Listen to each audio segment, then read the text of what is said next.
Hey footy fans, time for a bit more footy fun with FootyFin. And look, as promised, it is Friday night here in Brisbane, previewing all the quarterfinals this weekend of the Rugby World Cup. It is actually a massive weekend when you think about it. Four blockbuster games, and it's really hard to pick a winner from any of these. Harder to pick than a broken nose, and trust me, I know all about picking broken noses. Don't you worry about that. But anyway, now listen, I've already done a video on my Ireland New Zealand on that matchup. I'll add a couple more points now that the teams have been announced. But apart from that, on Saturday, 5 p.m. French time, it's Wales up against Argentina. Now, these two teams, each of them, the best they've ever achieved in the Rugby World Cup is third place. Wales achieved it in 1987. I know that they made the third versus fourth playoff in 2011 and 2019, but they lost both times, I believe. That's the only time they've won third. Whereas Argentina won it in 2007 against France, that playoff in France. So anyway, look, now both teams are missing big name players, particularly in the back row. So Talupe Faletau, the Welsh number 8 of Pacifica origin, he's out with a broken arm. And on the other side, in Argentina, Juan Pablo Matera, their breakaway, who was previously their captain, is out with a hammy injury. So a bit of sort of trading like for like there in terms of injuries. Wales are also missing Gareth Anscombe, the New Zealand-born fly half who played most of the game against the Wallabies, but Dan Biggar is back and starting at number 10. Of course, Wales have their long-term coach in Warren Gatland, so he's been coaching them since 2008, apart from a year or two out. He's a Kiwi, of course. And then Argentina have the Aussie coach, the ex-Wallabies coach, Michael Cheika, coaching them. Now, look, it's, and I will say Cheika had a stint as a Lebanon national Rugby League coach in the Rugby League World Cup a year ago. Now, the big question is, it looks like Wales have kind of shown all their cards, and they were made to look very good against a very poor and uncohesive Wallabies outfit.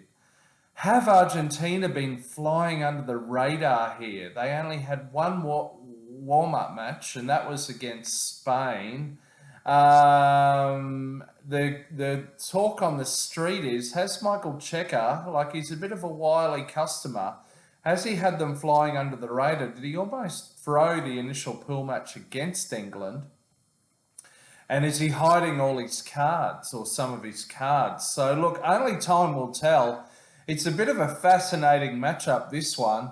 I'm leaning towards Argentina, but that might be a little bit of hard overhead. So we'll wait and see. But that'll be a classic match on Saturday to get the weekend off and running. Now, Ireland versus New Zealand, which is at the weird time of 9 p.m. French time. It happens to be 5 a.m. here in Brisbane, which doesn't really help me much, but better than 2 a.m. I suppose. Now, the thing is, can Ireland make their first ever Rugby World Cup semi-final? A big factor here may also be the crowd. So Ireland have been getting stunning crowds and crowd support and very vocal support at their games. And can that also be like a 16th man and help them get over the line? Interestingly, New Zealand have gone for a couple of, they've ignored Cam Roigard as a backup scrum half and gone for Finlay Christie. Look, Ireland do have Ryan out injured from the second row, and of course from the whole tournament, they're missing their prop, Cian Healy. Other than that, both sides are pretty much near full strength. This is going to be a fascinating one. But look, watch my last video for a more in-depth analysis of that.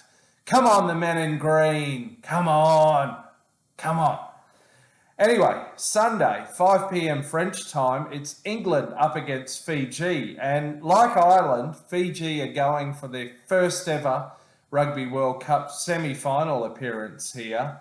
Of course, the two teams met at Twickenham back in, I think that was the end of August, as a final hit-out practice match before the Rugby World Cup. Fiji had a massive upset, beat England for the first ever time. With England, there's been a lot of talk about Owen Farrell, who was named their captain going into this World Cup, but he missed the first match or two due to another dangerous tackle and a red card and a suspension. Fiji, do they have Naya Thalevu, their centre and captain, back? And do they get Semi Radradra, ex-NRL player, back? Fiji have been a bit patchy in the lineouts, and England traditionally are sort of, that is one of the few strengths they have at the moment, is the set piece.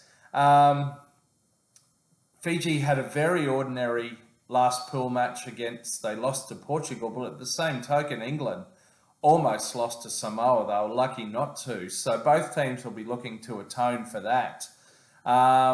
Look, I would love to see Fiji win this and get into their first ever Rugby World Cup semi-final appearance. I think a lot of people would. Even England fans are very disillusioned with their team and how they're going.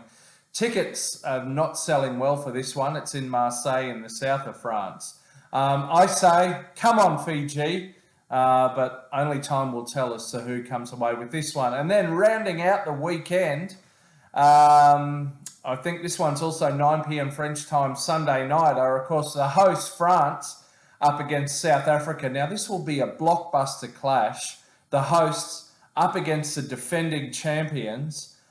This one is really hard to pick. There's a lot of talk about France's captain and scrum half Antoine Dupont. Of course, he had a facial fracture in a game against Namibia, of all teams. It's believed he's going to be back and in for this one. Look, up against the Springboks. Look, this is an interesting one. Now the Springboks have gone for a 5-3 split on the bench, 5 forwards, 3 backs, rather than they've doled it up to 7-1 in the practice matches against New Zealand and others. Interestingly, the Springboks have named a World Cup winning halves combination, Faf de Klerk and Andre Pollard, on the bench for this one. That did raise a few eyebrows. But apart from that, they've got a very strong team. Look, this one is incredibly hard to pick. This is as hard to pick as any of them. And of course, these two could easily clash in the final in a different universe, and no one would have raised an eyebrow. A little bit like Ireland, New Zealand, maybe, although New Zealand are a little bit behind the other 3 teams I've named there. But be that as it may, look, who knows what's going to happen here. I'm just leaning a little bit towards the Springboks based on experience. France, of course, all the pressure's on them, being the host nation, having never won the Rugby World Cup. Who knows? It's going to be a classic match. Look, I can't wait for these matches. Bring it on, even though they're in the middle of the night or at 5 a.m. here in Brisbane. I'm going to be watching at least a couple of them. I'm just going to have to be strategic about which ones I do. I can't possibly watch all 4 live. I'm sorry, I don't have that in me. But anyway, can't wait. It's fascinating. Come on, the men in green. And look, bring it on. Can't wait. Enjoy the Rugby World Cup quarterfinals, everyone. And until next time, catch you at the bottom of a ruck. And please don't rake your studs over my back. Okay, see ya.